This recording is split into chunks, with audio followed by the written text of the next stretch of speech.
Hey guys, welcome back to WTF Homestead. I'm Jenny. Today I'm going to be making some bread. I make just one of those no-knead artisan breads. There's 1,000 recipes out there.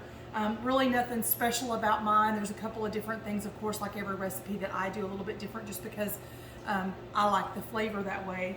However, I kind of went on a little bit of a hunt for a little bit better recipe, just because, you know, when you go to like farmers markets and things like that, their bread seems to have just kind of a little bit better flavor. And I've always wondered, you know, what is that flavor that I'm looking for? Now, some of them have sourdoughs and things like that, and those are different. I'm just talking about the simple artisan bread, you know, flour, salt, and water, yeast. That's it. Just these little simple things. Well, so I just kind of happened to stumble across something that was new to me. I'd never heard it before, and it's called a poolish. So a poolish is basically a small amount of the ingredients that you will use to make your bread. But it ferments overnight, so it's a pre-ferment. So I've made this twice now, and I actually did a video on this about 2 weeks ago, I think, something like that. It was actually my first time trying it. Actually, it's been a little longer than that. I guess it's been almost a month ago, I guess. Anyway, so about a month ago, I actually did a video on this, and I got it all ready to go and everything, and my video, or the clip, was corrupted and I could not upload it.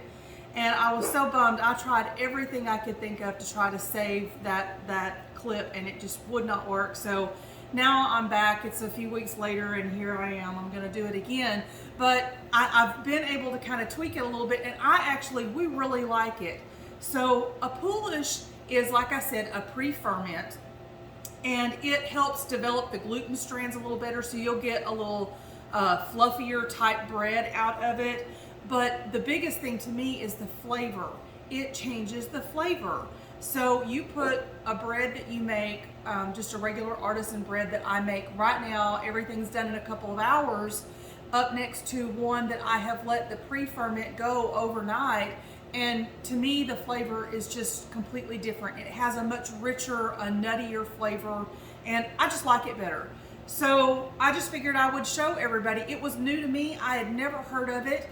Some of you may have, but it was new to me, so I thought, you know, I'll do a video on it. I wanted to make some more bread for tomorrow anyway, so I thought I'm just going to go ahead and get this started and show you guys how I do it. So like I said, it is just a portion of the entire recipe. So I'm just going to show the poolish part of it now.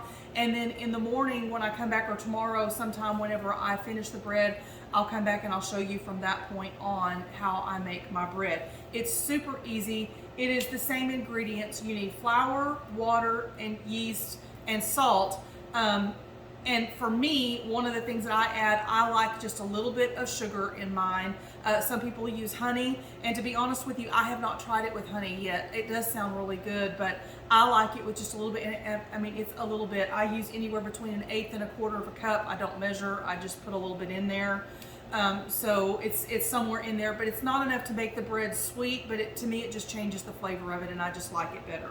So that is all you need. This is one of the easiest breads to make, and like I said, you don't even have to do this pre-ferment part of it, and the bread is still really good. But if you want to kick it up a notch, then you want to do this pre-ferment, and it's super easy. It's going to sit on your cabinet overnight. It's not going to do anything, and this is going to take seriously a couple of minutes of your time. So let me show you how we do this. I'm going to take 1 cup. Now, the first time I did this, I did it with 1/2 cup. And it worked well, but this is actually my first time. I'm going to move it up a notch, and I'm going to use 1 cup. So we're going to see how this goes. So I'm going to do 1 cup of my flour.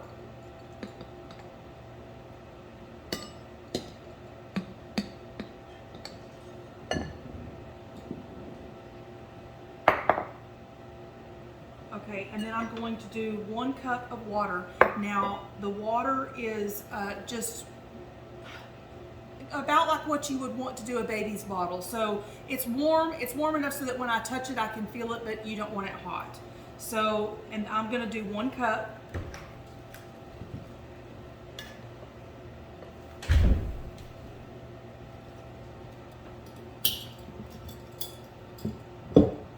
And then I'm gonna do 1/8 of a cup of my sugar. And like I said, that is optional, you don't have to do that. And then of my yeast, I'm just gonna use 1 packet. This is just the instant yeast. I actually thought I had just the regular yeast, but I'm out of it. So this is my first time using the instant yeast doing this too, so we're gonna see how this changes too. I opened up my packet, and all I'm gonna do is take out 1/8 of a teaspoon and put it in here.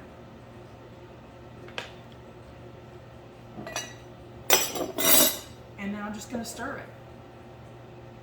It's gonna be really sticky, but you wanna make sure that it's mixed really well. Make sure that you don't have any more of the dry yeast or flour in there.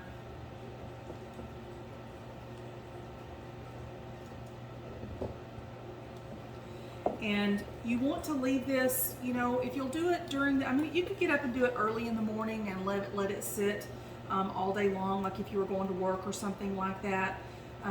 It is better the longer you leave it, of course. It's like any of the others that, you know, the longer you leave it, it's going to have a better flavor. However, you don't really want to leave it past the 24-hour mark. At that point, it will be over fermented. You'll know it'll have an alcohol kind of smell to it. So just kind of watch it like that. I tend to do it in the afternoon, and it is, let's see, actually it's noon here right now, 10 minutes after 12, so I'm actually doing a little bit earlier than what I normally do. So it may be right at the 24-hour mark. I'll try to get it done a little bit earlier tomorrow. But you want to leave it at least overnight. So, you know, really the sweet spot is probably between, I would say, like 12 to 16 hours, somewhere in that range there is probably where you're going to get the best flavor and fermentation and everything out of it. So that's it. All I've done is mix this up and just made sure that I don't have any, I took out, you know, mixed it until I didn't have any lumps or anything in there.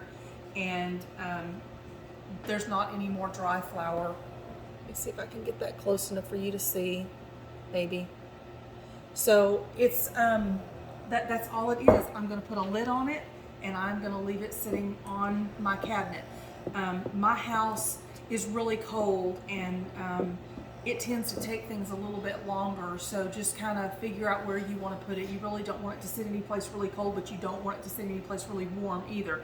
This is not like letting your bread rise where you would want to put it in the oven or anything like that. Just leave it on your cabinet. As long as your house is not, you know, super cold or super hot, either one, then you're fine. So I'm going to leave this just sitting on my cabinet, and I'm not going to do anything with it, and we will come back and see what it looks like, and we're going to finish this up tomorrow. So I'll see you in a few minutes for you.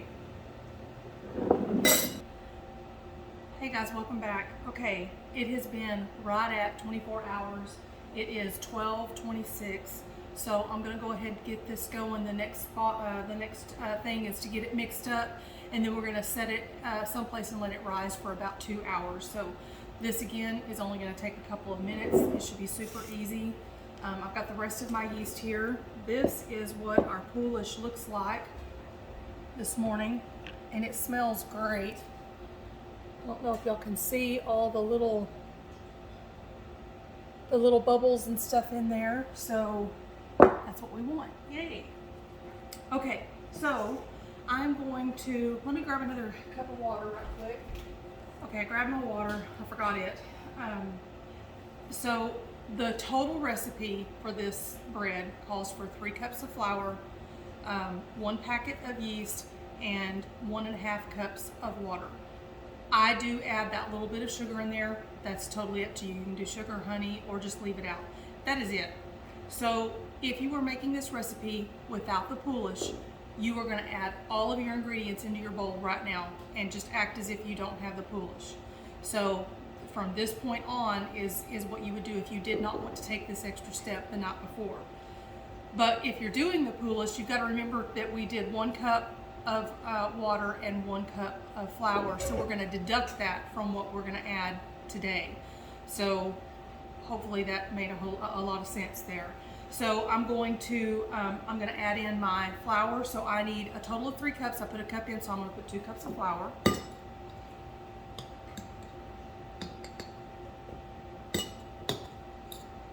And I'm just using all-purpose flour. Bread flour will give you a little bit better flavor, but this is what I have right here. I do have some bread flour in there, but I didn't get it out, so this is what we're doing. And then I only need a half a cup of water. I got a little bit extra because sometimes my dough turns out kind of dry. I'm not really sure why, although I'm not good at measuring. I'm really not, so that's part of my problem. I need to be better at it, and I don't have a scale. I'm really kind of I'm putting in the rest of my yeast packet. I'm really just kind of trying to keep my kitchen relatively simple, and I like just the artisan doughs and things like that. I'm not really planning on doing any type of major, cooking or anything or baking.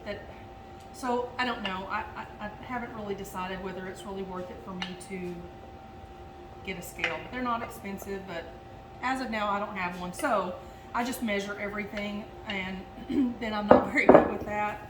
And I know baking is one of those things that's kind of picky. It likes to be exact, and I'm not exact. So anyway, we're just going to mix this up. And this is usually a very sticky, I think they call it a shaggy dough. I'm going to use my hands here. And we're just going to kind of mix this up until all of the flour is absorbed.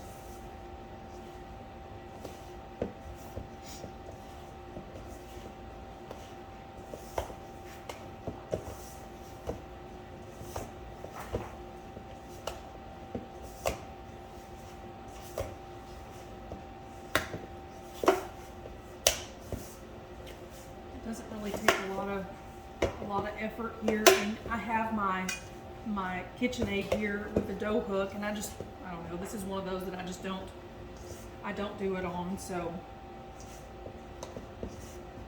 I kind of like having just the hands on just these little artisan breads.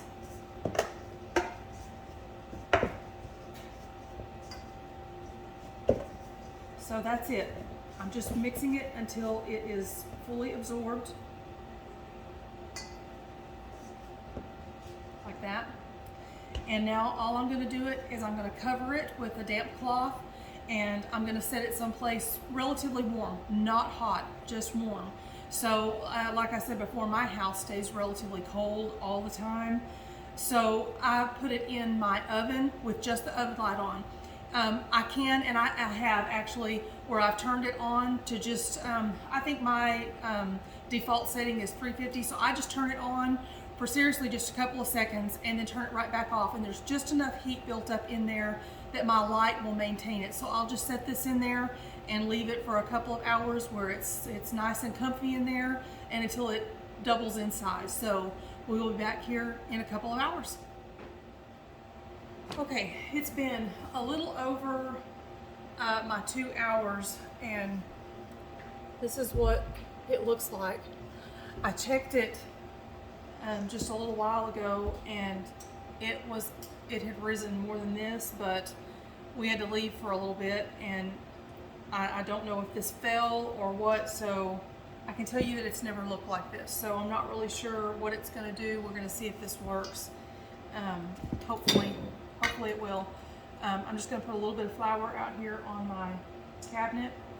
And now it is a no knead bread, but we just have to work it into a shape, into a ball. So I'm just going to pull my stuff out here.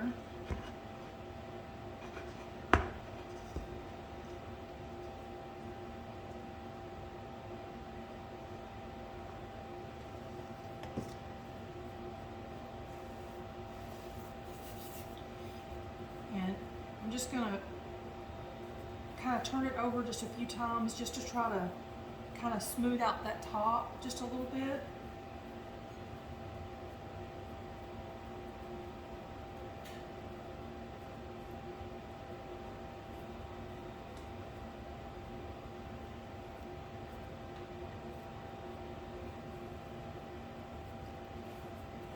just going to kind of twist it. And if you kind of twist it and kind of tuck the edges underneath at the same time, you're trying to get that top on it kind of taut, where you have a nice smooth surface. So you just kind of twist it just a little bit and bring it underneath.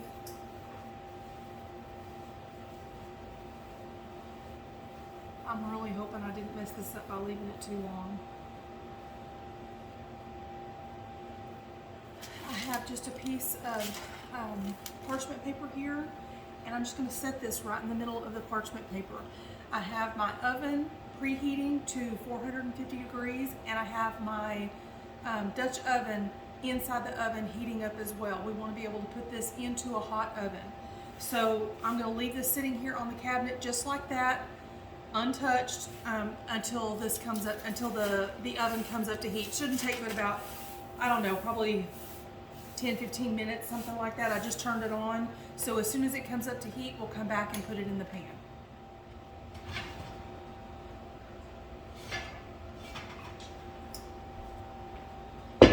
Okay, we got our Dutch oven.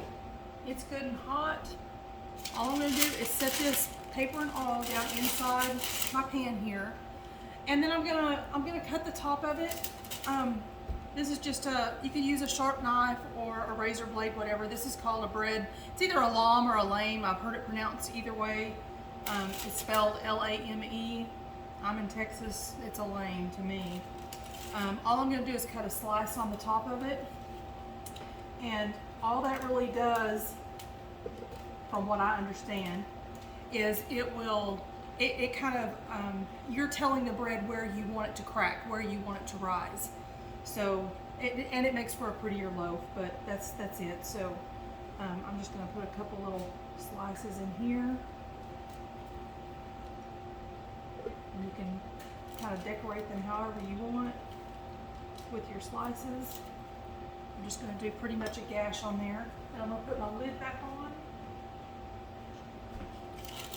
and I'm going to set my timer for 30 minutes. After 30 minutes, you're going to just take the lid off and leave it in there for another 5 minutes or so. Just watch it. All you're wanting it to do is to brown. So we'll come back after that.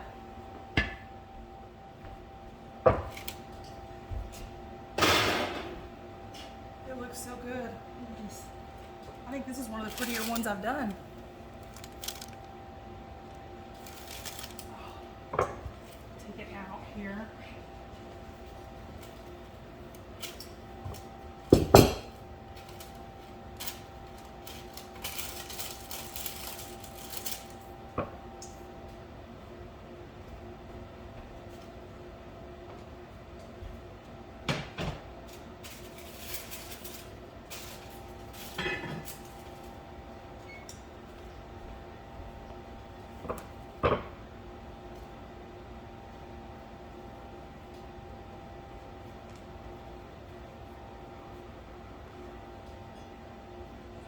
Look at this.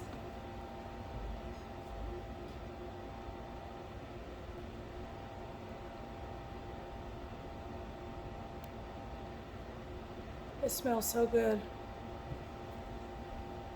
This one's actually a little smaller than some of the ones that I've done, and I'm wondering if that's because I left it sitting too long, but it's not real heavy, and I was afraid it was going to be really heavy.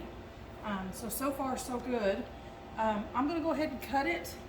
So you're supposed to technically leave it and let it sit for just a few minutes, but it's hot bread, so no. So I'm going to cut a little piece off here. The crust sounds really good. You want that crunch sound. And this is something too, let me show you. The last few that I've made, I kind of played with my time a little bit here. It's the bottom of it.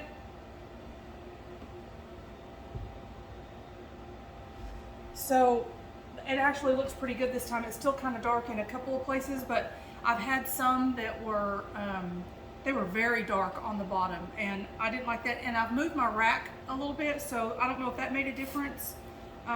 or not, but I really checked my time this time, and I forgot to set my timer. So I'm over there looking at it several times. Let me, should have showed you this while I had it here. I want to show you what it looks like cut.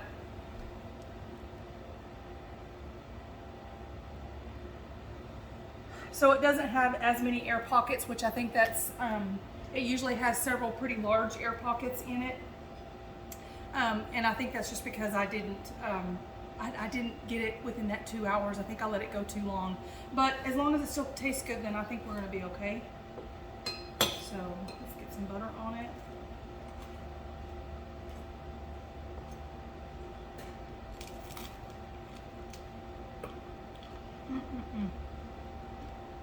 Super crunchy. The outside is really crunchy. The inside is very soft. With that sugar, I mean, you don't taste it. So it's just, there's just something about it. But I'm telling you, with that poolish, it makes all the difference in the flavor of the bread. There is a big difference. I ought to do one that's a side by side and do one without the poolish and one with it and taste them side by side. But I think this is just there's just a deeper flavor. I'm not really sure how to explain it, but it's just a deeper flavor. So anyway, this is just a super, super easy artisan bread. They're pretty. I make everything. We eat sandwiches with this. As a matter of fact, tonight I'm making hamburgers, and this is the bread we're using. We do everything with it. I want to try to make some French toast. I have not done that yet. So I'm going to make some French toast, probably with this loaf. I may do some for Sunday morning or something. But anyway, I love this recipe. So you guys give it a try. Super easy, super cheap ingredients. And if you didn't do the poolish, it's going to taste really good anyway. And you know, you've got a couple of hours of your time and really inexpensive ingredients. And this is way better than any store-bought bread that you could buy, even out of the bakery. This is just, there's nothing better than fresh made bread. Your house will smell great, and especially on these cold days, turn your oven on, heat your house up, you know, and have you some fresh bread. So anyway, that's gonna do it this time. You guys have a great day. Bye-bye. Okay, you guys, I had to just come back real quick and just kind of give a little bit of an update after this bread. So the bread is really good, and when I tasted it a few minutes ago, I even thought, man, this is pretty good, you know. Even with me, you know, leaving it in the oven a little too long and everything, and then I didn't set my timer and all that. Today has been one of those days that if something could go wrong, it has gone wrong. And I have scrambled and run around chasing my tail all day long. So I'm surprised that this bread even came out. As a matter of fact, I had full intentions of recording a whole brand new meal tonight, and there's just no way it wasn't going to happen. So anyway, but this bread, we got in here eating it. I took my husband the rest of the piece that I cut to taste, and he commented and he said, "Babe, this is really good bread." And so then we used it for hamburgers, and we ate the whole thing, and we were about halfway through, and he's like, "I think this is the best bread you've ever made." So I just thought I'd come on and just tell everybody, you know, that the update with it sitting here for, it's been maybe an hour since I finished it all. And it's just really good. Even though it's a little bit more dense here than what it has been in the past, it is just, the flavor is just, it is really, really good. So seriously, you know, y'all, if you do this, try it with the poolish. And I know it's an extra step and you have to do it, you know, you gotta plan a little bit, you know, and do it the night before, but that part of it seriously only takes 5 minutes. It not even that long. I mean, it is just so quick, and it has just made a huge difference in the flavor of this bread. So anyway, I just wanted to come on and just kind of give our little bit of an update after an hour, and with it being kind of cold, and it was pretty cool by the time we sat down and ate, and we sliced our stuff, and it's just this really is one of the best loaves of bread that I've made in a long time. And to be honest, that is the only thing, two things that I did different this time than I've ever done. And that was the poolish for right at 24 hours. And then I overproofed it. So I'm not sure that the overproofing had anything to do with any of it, but the poolish for that long. And I think this is probably the first time that I've done it for a full 24 hours. I usually do it before I go to bed. And so then it's there, overnight, and I usually make the bread, somewhat in the morning around lunchtime, something like that. So, or early mid-lunch, something like that. So it's usually maybe about 12 hours. So this, I don't know if that's what made the difference, but this was just super, super good. So anyway, after having a bad day, this is one of those where God is just really great. Had a rough day all day long and nothing has gone right. My bread turned out great. This is Friday night for us, so it's been a prep day all day today. Tomorrow is my day of rest, and I am very thankful that I had an awesome loaf of bread, and now I can just sit back and relax, and I know I have something yummy to snack on here later or tomorrow if I want to. So anyway, I just wanted to kind of come on and give you that last little bit of an update, and really encourage you guys to, y'all go try it. Somebody try it, and y'all leave messages in the comments and let me know how you like it, or if you've done it before, and let me know how you like it. So now I'm going to sign off for the night. You guys have an awesome weekend, and I will see you guys next time. Bye-bye.